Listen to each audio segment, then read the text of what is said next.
Ces dernières années, le ministre d'État Jean-Jacques Bouya déclarait son intention de voir la gestion électronique des documents en sigle GED être mise en avant dans le processus de traitement de l'ensemble du cycle de vie des documents, accentuant ainsi le gain du temps et l'économie du papier. Pour avoir répondu favorable à l'appel du ministre d'État, le délégué général aux grands travaux Oscar Otoka réunissait les équipes techniques en date du 25 janvier 2024 afin de mettre en batterie l'expertise maison pour développer, former et déployer la GED. 2 mois s'écoulaient. Au mois d'avril 2024, cet outil des temps modernes fut déployé et expérimenté par l'ensemble de ses utilisateurs à la DGGT.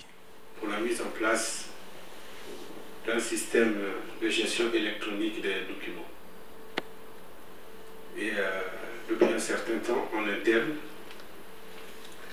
on a installé le service informatique qui nous a mis en place un outil qui semble être très satisfaisant. Et aujourd'hui, à la délégation générale aux grands travaux, c'est pratiquement cet outil qui est utilisé. Et les documents papier ne sont que pour des besoins circonstanciels. Sans plus tarder, Monsieur le ministre d'État, je passe la parole à Monsieur Parfait Mayoulou, qui est chef de service informatique à la délégation générale aux grands travaux, pour nous faire la démonstration.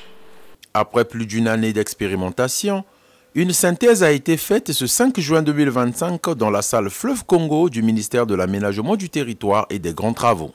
Outil central pour la transformation numérique des entreprises et des administrations, visant à améliorer la productivité, réduire les coûts, renforcer la sécurité des données et garantir la conformité. La gestion électronique des documents a été plébiscitée par le ministre d'État Jean-Jacques Bouya. Si vous vous souvenez, pour ceux qui ont la mémoire de la maison, si vous vous souvenez, depuis le bâtiment qui existe là-bas, nous avons déjà entrepris un tel type de travail. Mais généralement, les cadres n'ont pas fait aboutir le travail. On est arrivé même à avoir une bibliothèque interne. Là-bas, je ne sais même pas ce qu'elle est devenue. Avec une acquisition de beaucoup de livres, et on ne sait pas ce que c'est devenu. Donc il y a eu beaucoup de tentatives dans ce sens.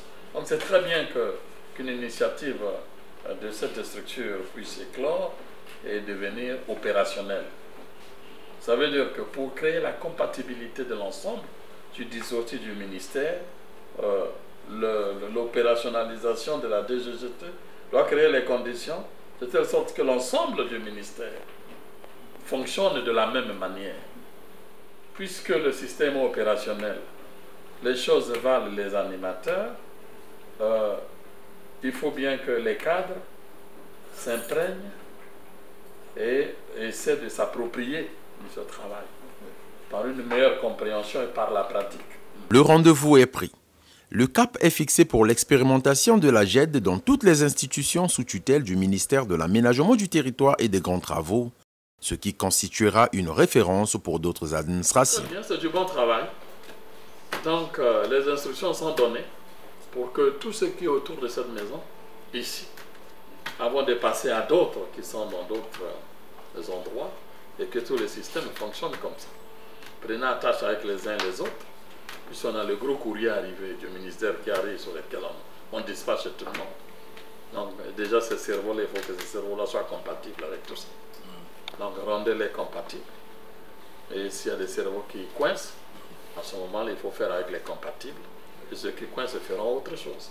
Les infrastructures ne sont pas seulement des constructions physiques, elles sont des catalyseurs qui transforment les économies, améliorent la qualité de vie des populations, favorisent l'équité et renforcent la résilience d'un pays face aux défis.